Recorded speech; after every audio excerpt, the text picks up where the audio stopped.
Hey family, make sure you join us on the new and improved African Diaspora News.org. Now, it is our uncensored and raw truth website. We have to make sure to have our own website because on social media platforms, they do have rules, and at any time they could change a rule and shut a whole genre down. Now, that would not happen to us because on AfricanDiasporaNews.org, we can speak the truth. We don't have to hold back. So make sure you join our website today. An American missionary has been sentenced to 10 years after a U.S. court found him guilty of defiling a 14-year-old local girl under his care in Uganda's eastern district of Mbale. Eric Tonenga, who was 45 years old, was also ordered to pay $20,000 in restitution to the victim and spend a lifetime in supervised release as a registered sex offender after serving his term.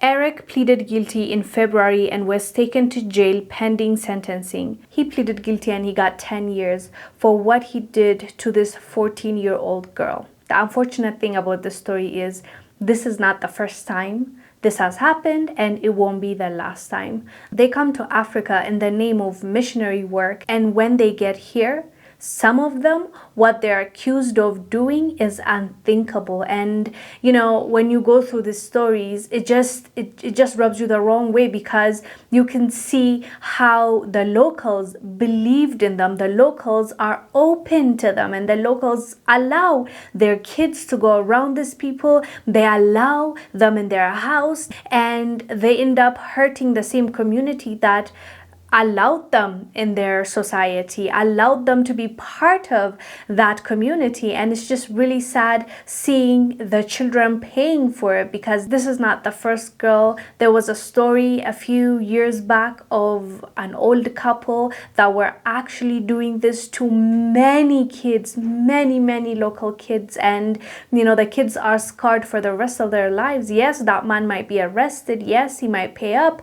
But what happens to the kids' psychology? What happens to the kid when he grows up, when she grows up and try to be a full human being? It's going to affect them. It's going to take so much from them to be okay, so much therapy, so much self-work. And it's just sad that when people are being kind to them, this is how they pay us back. And I'm glad he was sentenced. I don't think 10 years is enough for what he did to that young girl for taking away her innocence.